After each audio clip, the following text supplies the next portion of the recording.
Welcome to Compliance Wars. This is the first in its series. This is episode 1, the Misinformation Menace. Kevin Mann of Quad MTech is joining with Ozzie Saeed of IntelliGRC, and they're going to be cutting through the noise and offer clarity on CMMC topics. All right, so our topics today. They're going to be providing some clear answers to some common concerns, or as Yoda said in The Empire Strikes Back, you must unlearn what you have learned. So specifically, our speakers will be addressing misinformation surrounding scoping, GCC High, and FedRAMP requirements. So before we get rolling, I want to introduce our host, everybody who's not familiar with them. First, we have from Quad MTech, Kevin Mann. Kevin is the founder and CTO of Quad MTech. Founded in 2017, Quad MTech is an MSP that serves the Northern Virginia and Washington, D.C. metro areas. Quad MTech's primary focus is helping companies that do business with the Department of Defense and to become CMMC compliant. They are a cyber AP RPO. Kevin is a cyber AB registered practitioner and a CMMC certified professional candidate. He is also the author of Cybersecurity. Kevin is a self-proclaimed CMMC Jedi. Also speaking today is Asfand Ozzie Saeed of IntelliGRC. Ozzie is the founder of IntelliGRC, a governance, risk management, and compliance platform for information security. He's also the director of cybersecurity operations at Tiber Creek Consulting. Tiber Creek Consulting is a cyber AB CMMC third-party assessment organization, or C3PAO candidate. So, gentlemen, are you ready? We're going to be beginning, and the floor is yours. Thank you for that great introduction. Appreciate it. We're going to get right into it with misconception number 1, which is scoping. That's typically the biggest area of question for people involved in this process. So, Ozzie, what, in your opinion, or what do you believe is in scope of your CMMC certification boundary? Yeah, sure. Hey, thanks, Sarah, and thanks, Kevin, for hosting us. So we're going to go ahead and go to the next slide and talk through some of the misconceptions. So before I get into that, I wanted to talk about scoping assets, and some of it is also going to be going over defining what is an asset. So typically an asset is defined as people, technology, and facilities. And so people could be your personnel, your contractors, anyone with information system level access to the data that you're trying to protect. And then technology could be referred to as your IT infrastructure, your endpoint devices, your cloud services, et cetera. And then facilities refers to any physical address locations that might be in scope of things like physical security controls. So the assets that are typically in scope by default are any assets, those are the people, technology, or facilities that may store, process, and or transmit any CUI or FCI data. And then assets that provide your system boundary, any security functions, which are also called in the CMMC assessment guide, security protection assets, those are also in scope. And there's a lot of debate around that too. And then the CMMC assessment guide kind of clarified that a security protection asset could be an asset that provides like antivirus capabilities, vulnerability management capabilities, et cetera, whether it's hosted on premise in your internal infrastructure or whether it's cloud-based. The fact that it's providing some kind of security functionality to the system boundary that needs to get accredited, those will also be in scope of applicable CMMC practices or controls. And then in the CMMC assessment guide, the DoD has clarified that out-of-scope assets is essentially a term they use as contractor risk managed assets, which I'll talk about in just a second, specialized assets, which could be IoT and OT type devices, government property like government furnished equipment, GFEs, et cetera, and test equipment used for test purposes, non-production use. So the biggest debate around this is the contractor risk managed assets, and what does that mean? So this was kind of something that the DoD put in place to give OSCs a ability to identify assets that may physically or logically reside in a same location as CUI assets. So for example, if you have a registration tablet, for example, at a receptionist desk that's used for visitor registrations. That may be on a network that's sitting next to the CUI assets, or that may be physically in the same perimeter of where the CUI assets are. However, if you identify that as a contractor risk managed assets, it's part of the conversation with your C3PAO, your assessor, but it's not going to be evaluated against CMMC practices. And when they say risk managed assets, what they're referring to is that you as a company still are addressing that asset as it relates to like some common practices of patching, vulnerability management and things along those lines, because it's part of your organization, but it's your risk that you're managing. But it's not part of what's applicable to CMMC practices, if that makes sense. Right. So where have you seen the most miscategorized asset from in scope compared to out of scope? Where have you seen it in the people that you've been dealing with? Yeah, so predominantly the number one situation I come across where a company will say this is out of scope, but then when we dig deeper and finding out that actually it is in scope, is those security assets. So for example, I have a cloud-based antivirus management portal where I provision my endpoint agents that get deployed on my endpoints to provide antivirus functionality or EDR functionality. And so that cloud portal is, they have a SOC 2 compliance report, and they're not in scope of CMMC practices. No, you still need to implement applicable CMMC practices. And what that means is, does your login to that portal utilize those controls like MFA, password complexity requirements, et cetera? And the other one is also, some folks don't look at external service providers like MSPs or MSSPs as being part of scope, but that's typically if they're providing like patching functionality or endpoint management functionality, that's a security function. So that MSP needs to also comply with those controls, if that makes sense. Okay. Sure, and I think we'll touch on that in the next question as well. So also another issue is how do you scope your boundary efficiently from a CUI perspective? Yeah, sure. So we can go to the next slide, and we'll talk through some of that. So the strategy scoping is you have to first define your system boundary, and again, that's a term that's used by NIST commonly.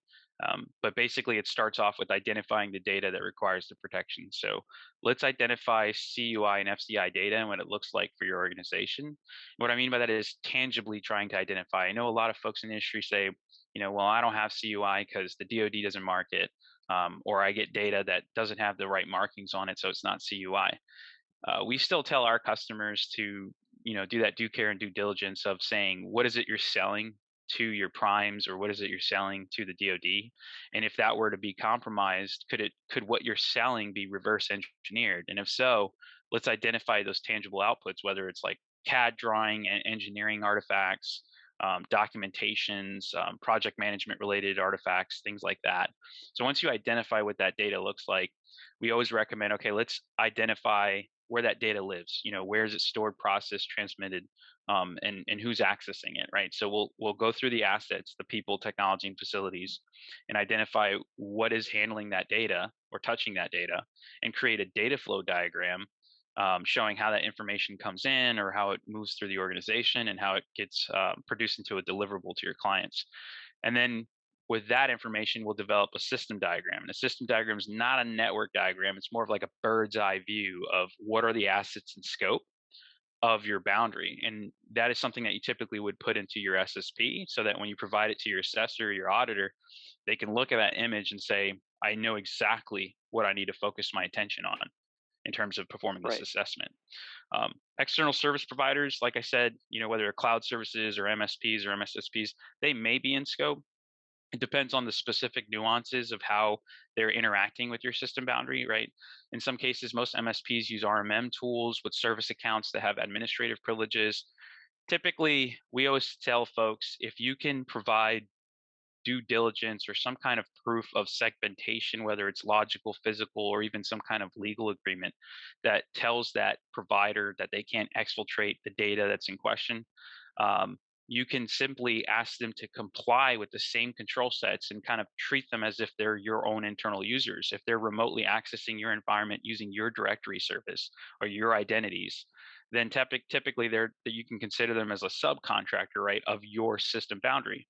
Now, if they Right. have more data being exfiltrated, like say SOC monitoring, they may need to comply with CMMC themselves, and that's what we're seeing is the trend of what DoD is saying will likely happen is especially for like SOC service providers who are exfiltrating log data, um, Right. they will likely have to comply with CMMC themselves.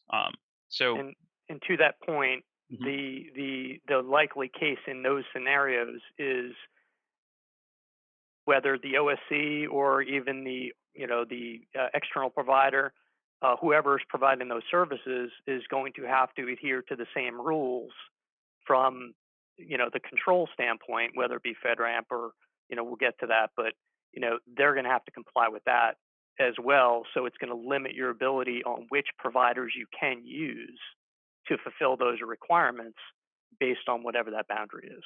yep, exactly. Yep.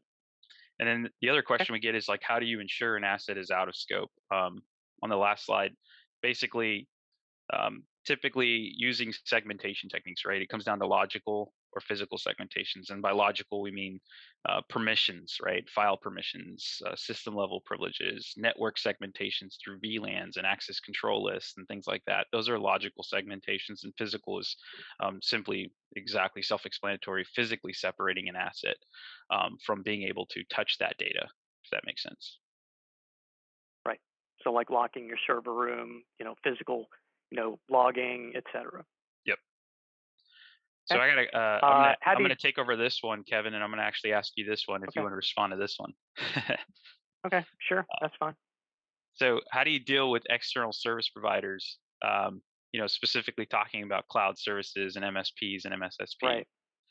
So So as an MSP, we can address that. So essentially, if they do store, process, transmit, or have any ability to do that, those folks are in scope. So whether it's role based or what have you, they will have to adhere to the same rule set that the OSCs will have to adhere to. So if they're not, you need to find a new provider, and if they are, you will need proof or validation that they are doing those things. So again, from a cybersecurity perspective, patching, vulnerability management, SIMSOC, et cetera, they will be in scope because those are critical areas that are being addressed. Ones that are out of scope, obviously, are ones that have proper segmentation techniques. They can prove without a shadow of a doubt that they can't access that, they can't touch it.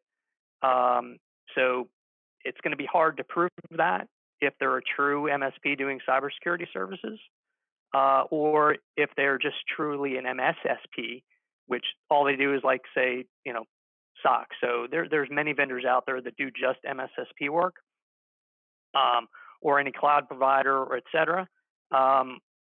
We have to define that. So that's part of the scoping.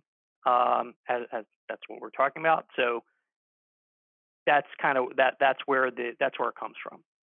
makes sense. And one thing I wanted to add Sure. there is DoD in their scoping guide specifically even recommends this concept of evaluating an external service provider for other Right. type of attestations, whether it's compliance or let me see your shared responsibility matrix. And that's like if you go to a Right. service provider and say, let me see your SOC report, that could be one example of Right. some kind of risk managed decision of are you okay with using Sure. their services? And then shared responsibility matrix, I always tell our customers, hey, if you're using a cloud service provider or some other service provider, always try to ask for that because you want to understand Right. what are you responsible for as it relates to the Right. controls and what are they already taking care of that you can inherit, if that makes sense. Sure. And if they don't have one, you might want to consider looking elsewhere. Yep, exactly. Okay. Great. All right, I'm actually going to ask you this question too. I know you and I, Yes. Kevin, have gone back and forth on this, and we're both very passionate about this topic. Yeah. So, misconception number 2: Microsoft GCC High. Does CMMC require Microsoft Office 365 GCC or GCC High? I get this question a million times. Yeah, I think this is next to scoping. It's probably the biggest question mark that people have, both providers, et cetera. And it's just like everybody's kind of throwing their hands up, saying, "Yeah, we know the answer," and all that. So this is we have to adhere to what the law says instead of interpreting what people think it means and just go by fact. So these are the facts. We know CMMC is not a law, and it doesn't require GCC or GCC High. It's an attestation of other controls, i.e., 800.171 or DFARS, or even ITAR for that matter. So DFARS is the law in certain scenarios if that's in your contracts, but it doesn't have any kind of audit or certification process. But there are rules that you have to adhere to that are special. So that said, GCC is Microsoft's attestation that they support the requirements that are in the DFARS clause, specifically section C through G, which is for incident response. That's the biggest difference. If you don't have DFARS in your contracts or coming up or it's nowhere, then quite frankly, you don't need GCC at all. You can be on commercial if you want to. However, there's some more caveats with that. I'm just going to run through this. Then High is really reserved for ITAR or export controls, and that's mainly because High only has U.S. citizens in those data centers, and that is the primary requirement for the ITAR. You can't have any non-U.S. U.S. people touching that, and they're recommending it because they can't validate that non-GCC High has those controls in place. Other than that, the entire infrastructure is the same. So what I say is only if the sensitive data that's being protected, CUI, is being stored, processed, or transmitted in the ecosystem of 365, then yes, you need to be on one of these things. If you're not, which we're going to get to, then you don't. So that summarizes it really. Yeah, and I think the biggest key thing there is also the fact that people are saying, do I need to use GCC or GCC High for CMMC? And we're like, no, you could still get CMMC certified using commercial. Correct. And even putting your CUI data there, because CMMC auditors are not upholding the law. They have no rights to come in and say you're not allowed to do that because they're certifying in CMMC and none of the controls state that, right? That is the regulatory thing driving that. And so always reminding people that there's a difference between the law of DFARS, which invokes things like 800.171, and then eventually the new rulemaking, which will invoke CMMC, versus CMMC requirements themselves. Right.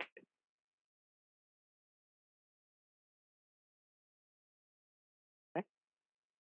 All right. So the next misconception, you want to do this one, Kevin, and then I'll respond with you. Sure. So can I be both CMMC and DFARS 7012 compliant while using commercial Microsoft 365? All right. Yep. And I get this all the time too. So yes, you can. Again, going back to the fact that segmentation techniques themselves are typically not feasible for something like Office 365. The reason being is it's used for common business tools, right? Like email, OneDrive, Teams, SharePoint. So you're always at the mercy of your user training to making sure that they're not putting the data there in commercial 365 if that's what you're using to meet the DFARS requirements.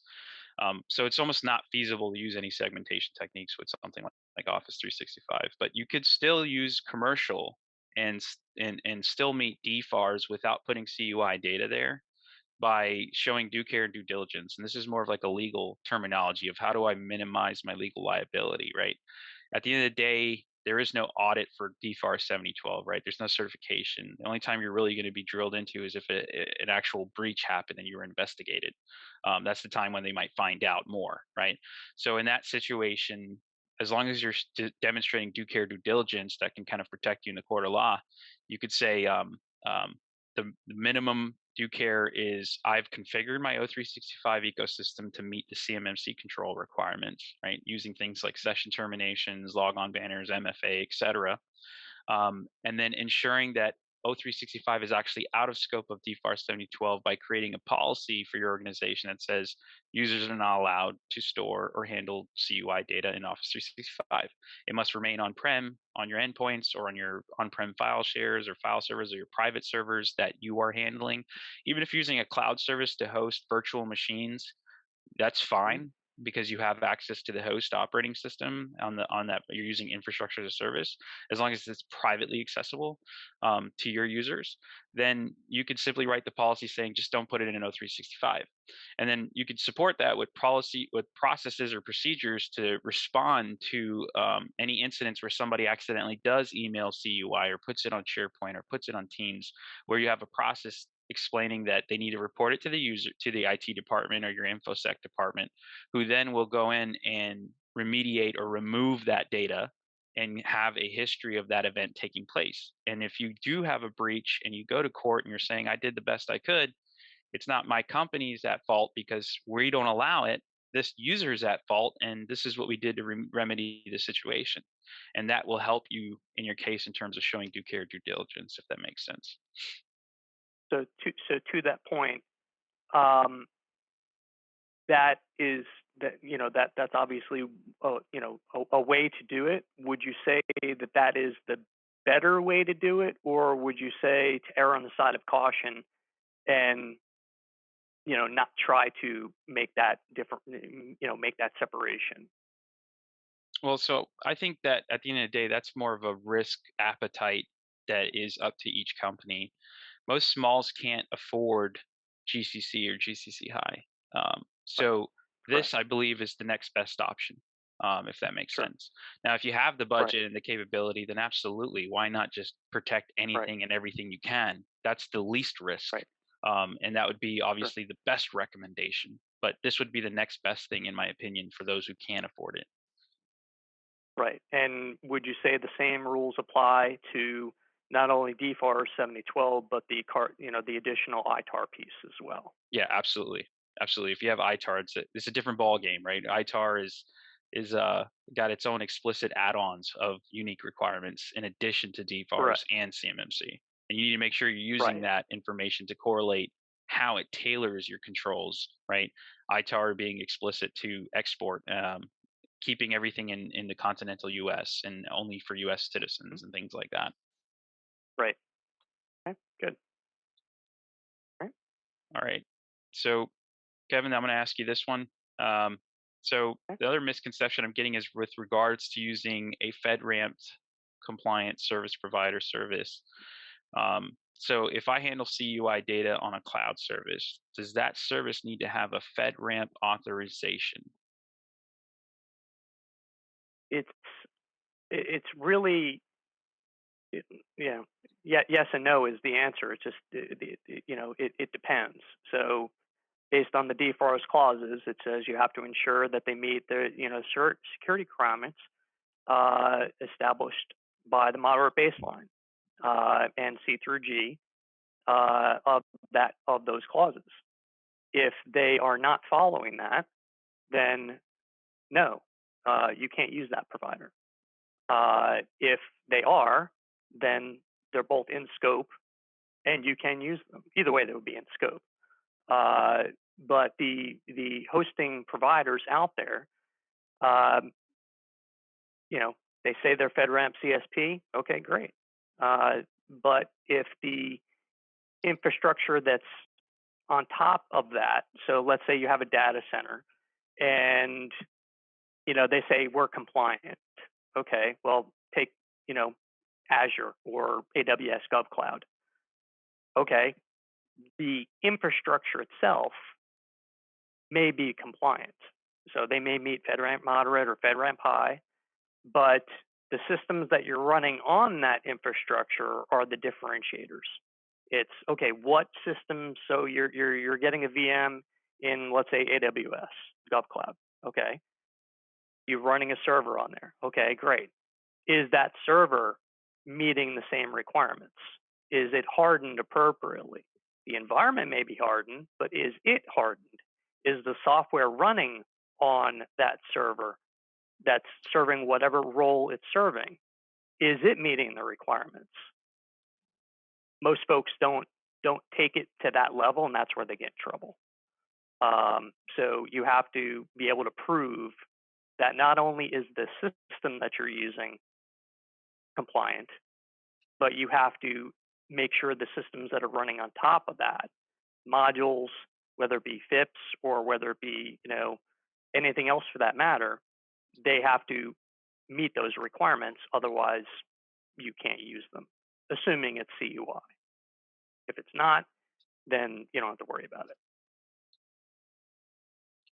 Yeah, and I wanted to add something to that too. So there's a lot of times when I'll see, a sales team for software as a service or SaaS product, where they'll say, "Yeah, we're FedRAMP, moderate, we're good," and I'll ask more information about that. And typically, what they're doing is they're hosting their SaaS architecture and its infrastructure in, say, Azure or AWS, Mm-hmm. even if it's not GovCloud, or even if it is Mm-hmm. GovCloud. Commercial Azure and commercial AWS has a FedRAMP moderate authorization, and several of those AWS and Azure services are part of that package.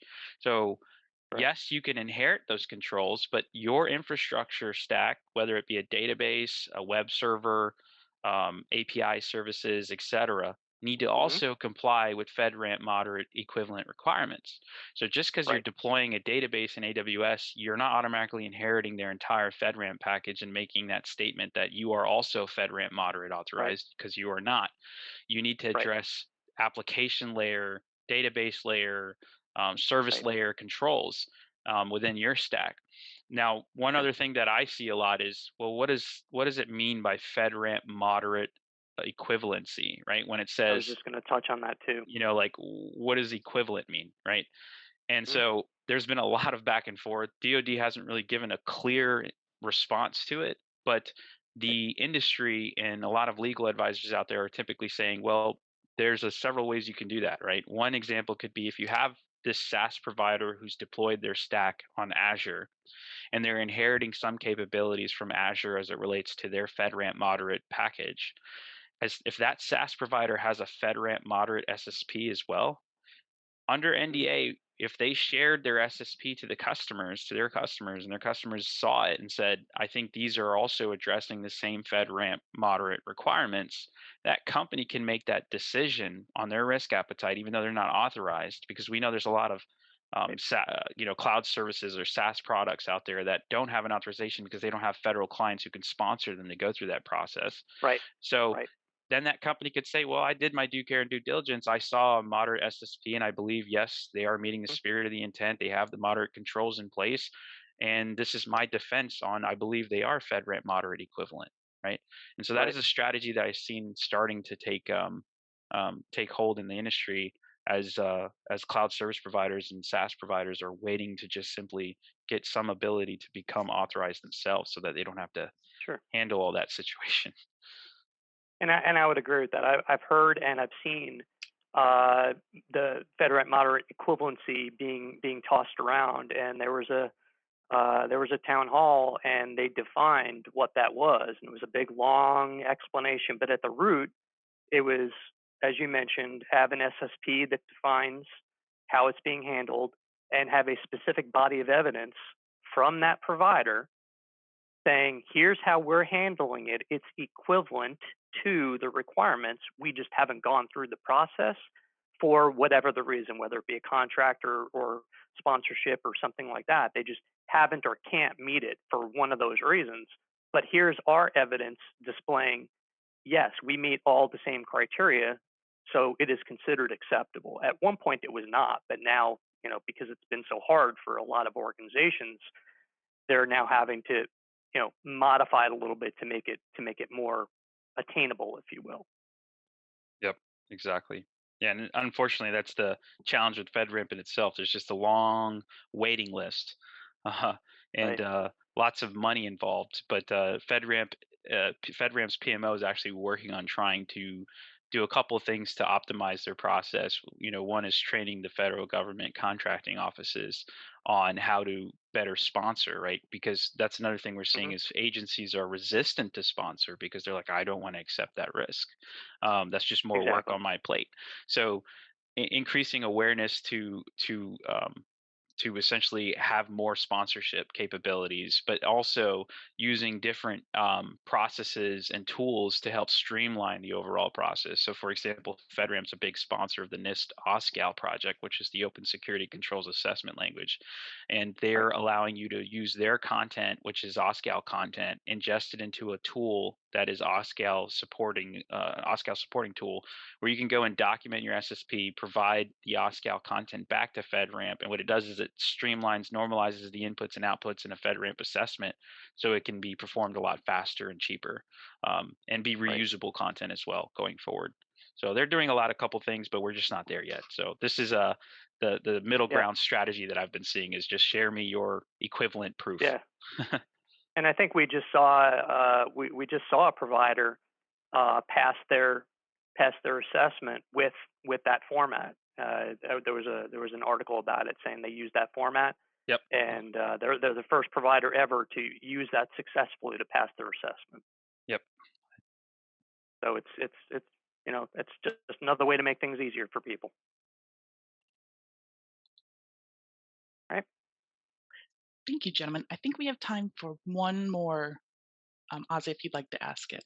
Sure. Let's go to the next one. All right. So it's a common question. Not even just a question, a common situation where, especially in the mid-sized, small-sized companies, leadership comes across the IT department or the IT person's desk and says, "Hey, CMMC or DFARS or 800-171, figure it out, get it done." Hmm. So Hmm. people make that assumption that this is an IT problem, right? These are technical Right. things, right? These are IT Right. things. So is that the case or not? Uh, no. It's right up there with all the other big misconceptions. It's a culture shift. It's not a technology problem. It's not an IT problem. I mean, it is, but it's probably the least impactful piece of being compliant and staying compliant, because you can put whatever technology you want into an environment. If the people aren't following it, they're not following the rules, they're not following the policy, the the people, the stakeholders, the ownership, if they're not adhering to what's needed, none of it matters. It's not going to pass. They're going to be interviewed as part of this process. Whoever the C-level suite is, all the way down to a receptionist, they're going to be asked, "Hey, do you know what your acceptable use policy is? Do you know this? Do you know various things?" And if they can't answer that, that's a culture problem, right? Then you have process, which is the documentation, and that's probably the hardest part about the whole thing. Technology is easy. Picking the right technology, it's debatable. It depends on who you ask. But the people in the process, aka stakeholders and documentation, are the biggest issue and what takes the longest to get ready for assessments. It's just again, it's an entire culture shift. If you don't have buy-in, none of this matters. You have to have buy-in. You have to have funding. You have to have the ability to work with the right providers. They have to know what they're doing, and then you have to adhere to those things throughout the entire company. Does that make sense? Yeah, absolutely. Wanted to add a couple things there too. So, you know, I actually heard about a DIBCAC audit for 800-171 for a small business Hmm. defense contractor, and one of the things that they said was 60 to 80% of their evidence to support all controls, whether they were technical or not, was driven by policies and procedures. documented policies and procedures. And so Right. had they not had any documentation, that could have been an impact of minus 60 to 80% of their compliance. Because even if it's Right. a technical control, you look at something like this common debate in 800-171 with their tailoring criteria, the NFO Mhm. controls, right? Everybody fights over this all the time, right? But if you look at NFO, which is at the bottom of 800-171, there's this tailoring table that says, what controls are being brought over from NIST 853 into 800-171.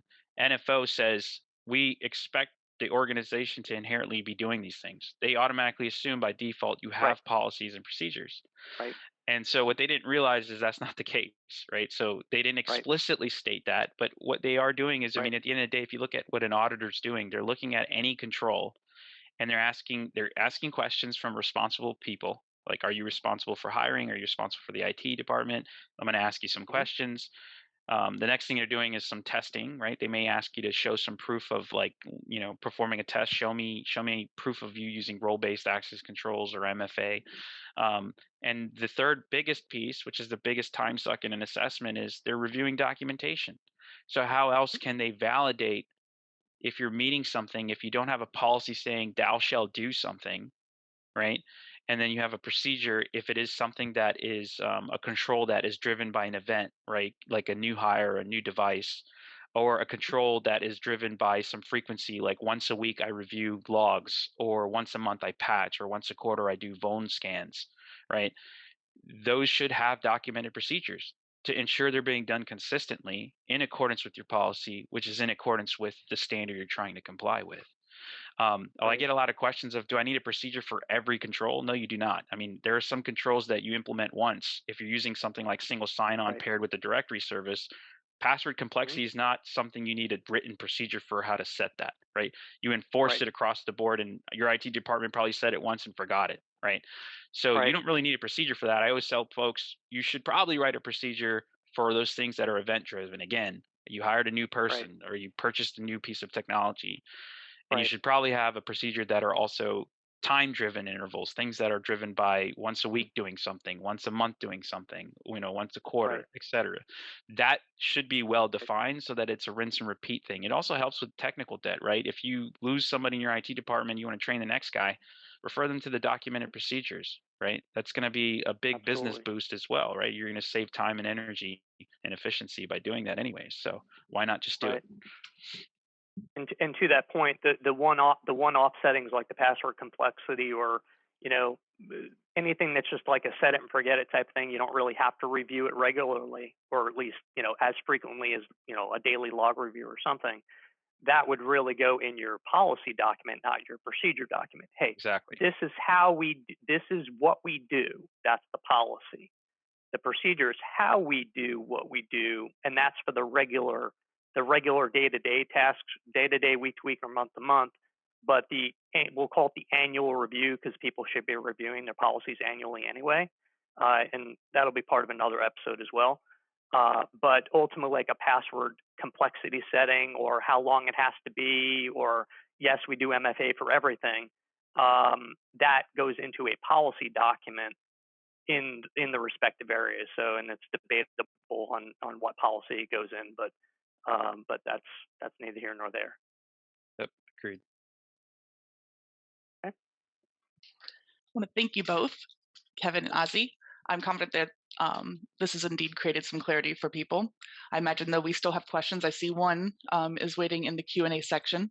And Yep. if you have a question, anybody listening, please feel free to type it in a moment. We'll also open floor, and I believe you'll be able to unmute yourself. As a reminder, don't wait for the rulemaking process to finish before you start preparing for CMMC. Preparation could take you anywhere from 9 to 24 months, and you don't want to be on the tail end of that. So, too fast. The gentlemen here are very helpful, and they are ready to help you. So they have offered anybody who's attending a free 1-month trial of IntelliGRC and a free initial CMMC consultation. There's zero obligation to buy anything. It's by application only. So I'm going to put that link up on the screen next. And that's just to make sure for the application that we can help you, that it's been reviewed, that we're going to be a good fit for you, and we use your time And wisely, as well as we have the information. Yeah, Ozzie, do you want to just touch real quick 30 seconds on what IntelliGRC Sure. does for those Yeah, that don't absolutely. know? Yeah, sure. So IntelliGRC is a GRC software product, governance, risk management, compliance. It is a software as a service tool. So it is cloud hosted. We actually, there's a ton of GRC tools out there that help you manage your compliance efforts. But what we're trying to do is automate as much of the GRC aspect as possible. So automating things like assessments, trying to streamline and automate how you do an assessment using some things like machine learning technology, integration with tools, integrations with scanners and things like that, and pulling data so we can automatically try to determine what you are doing to address those requirements and mapping to evidence. But yeah, essentially, we are trying to make security compliance accessible and attainable and affordable um, to help the small business community. That's our goal. Great. So here's the link, and make sure that you submit your application by August 1st. First come, first served. So here's a link, and Can you throw that into the chat as well, just so the people yes, can click on I it? might have to unshare to do that, but I will put that in while we do. Okay, great. While we move on to the Q&A, it'll show up in the chat. Okay. And then also here we have contact information for both Kevin and Ozzie. It looks like. So we have a question from Carter. It says, from MSFT, to meet the unique and evolving requirements of the United States Department of Defense, as well as contractors holding or processing DoD-controlled unclassified information, COI, or subject to international traffic and arms regulations, ITAR, Microsoft offers GCC High and DoD environments. Yeah, so I don't think it's necessarily a question. No. I think Carter, we know who Carter is. We actually are familiar with Carter. Is probably just reiterating the Microsoft statements. So Microsoft does advertise that, to meet DoD requirements, and they specifically call out DFARS 7012. They say you should probably be leveraging GCC High, or if you are using ITAR data, you should use GCC High. Now, they also do say you can use GCC, and again, that's because of the CUI requirements in DFARS 7012, but they only say you should use GCC High if you also are dealing with ITAR. Correct. Right. And again, circling back is, the way I typically describe it is ITAR equals high, DFAR equals regular GCC if it's being stored there, processed, transmitted only. And then for everybody else, it's commercial, as long as you can prove that you're not using it. Yep. And one last thing I wanted to mention there is, if a vendor out there is saying you have to do this to meet some kind of law, or at the end of the day, that's their opinion, right? So just like how laws become subject of opinion and interpretation, and that's what lawyers are there for, doesn't mean they're right? Even if they're as big as Microsoft, they could say something, but you always need to question and drill into the specifics. Do your due care and due diligence and find out for yourself. Don't just take their word for it, is my recommendation. Oh, absolutely. Yeah, some vendors will just automatically default to everybody has to be on high, and that's just not true, or any other platform for that matter. Yeah. All right. I think that's all we had. Any other questions? If you'd like to unmute yourself and ask, feel free.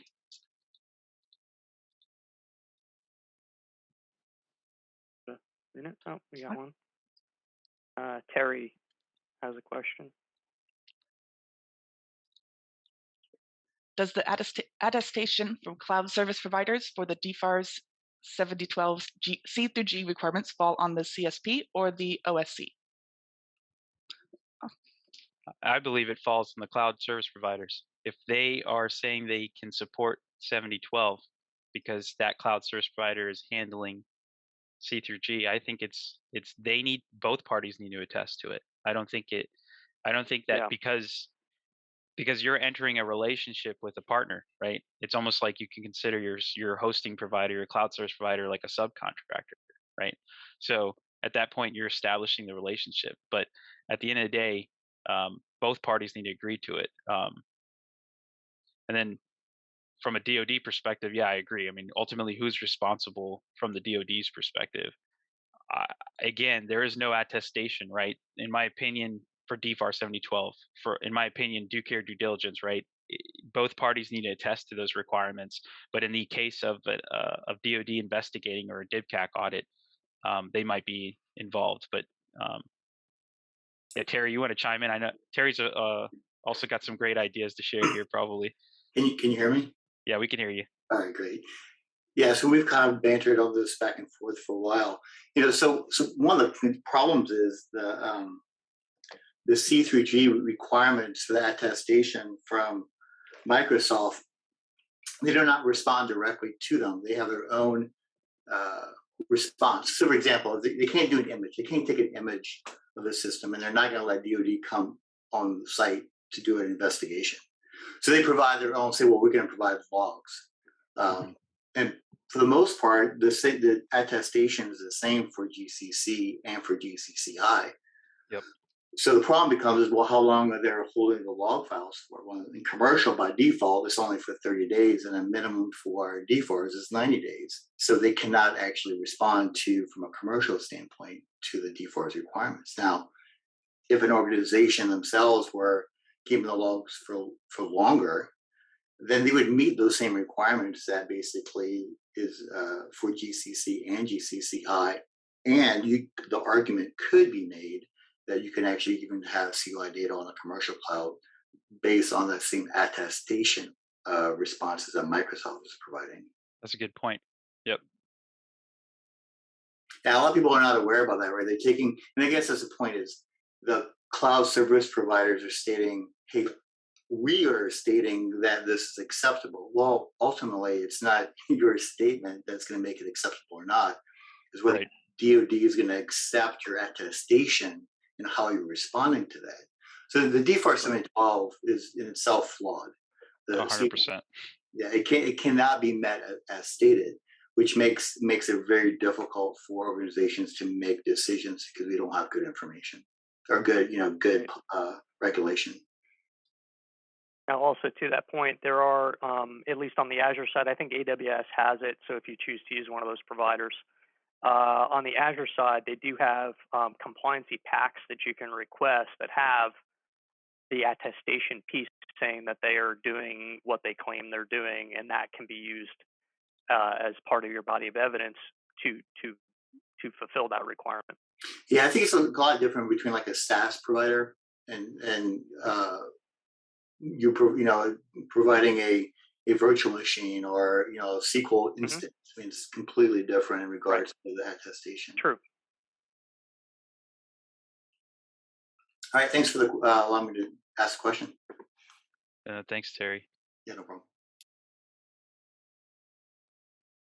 Kelly Whalen. So Kelly says, regarding the documentation set, policy, procedure, desk instructions, checklist, is there a good template out there, either off the shelf or something to buy and customize? Also, would be good to know how a large enterprise versus small business is structured. Yeah, that's a great question. So there is a lot of resources out there. There are a lot of folks selling policy templates. Even your service providers, MSPs, even ourselves in IntelliGRC, we have a feature called Policy Manager, where we provide tailorable, dynamically driven policy templates for CMMC. At the end of the day, you can get any format you want. There is no prescription of the right way to do it or the wrong way to do it, but there is some general industry recognized best practices. So some of the things that I always tell folks is there's a strategy called WISP, which is the Written Information Security Program, and it essentially gives some high level best practice recommendations on how to structure documentation. So typically, it starts off with the hierarchy of there's an influencer, whether it's a law, regulation, or compliance standard, which then has some sort of context grouping. Let's say in NIST 800-171 CMMC, those are the domains, the families, right? The control families. So you could create policies per control families, or you can create one big document that covers all the control families. It doesn't matter. At the end of the day, what you want to do is make sure your policies are stated in a way that is similar to how you would mandate a law, right? Thou shalt drive the speed limit, right? You want to be as explicit, but also as general as possible, in a sense that you just say, your organization must enforce password complexity of etc. Right? And then you explicitly define the password complexity requirements. Then those things could be supported by procedure documents, which again doesn't really have any formalized structure, but usually we tell folks to follow like a standard operating procedure or SOP format. So for those things that are event driven, like a new hire checklist, a new computer checklist, a new server checklist, a decommissioning checklist, a termination checklist, right? If there's something that has to be filled out and done in a consistent manner, you create a checklist procedure for that, and that'll ensure it's being done consistently. And then sometimes you will also want to create other sets of documents to support your policy library, which could be like your standards, like baseline configuration lists, your hardening standards, or even guides, like how to remote access to our company, how to establish VPN. Those guides support the policies, right? Those are user-facing guides. Normally what we do is if you create, let's say, X amount of policy documents, say 20 documents, right, to cover all your CMMC topics, right? You don't want to share that for your entire user population. We always tell folks, at the bottom or somewhere within that document, define who's responsible for those policies in terms of an enforcement and management perspective, right? And those that need to abide by it. So usually in our templates, we'll put in a Raki chart where you say who's responsible, who's accountable, who's consulted, who's informed. So you say the IT department is responsible for patching, right? But the end users are informed of patching, right? And so you break down your roles and responsibilities into your policies.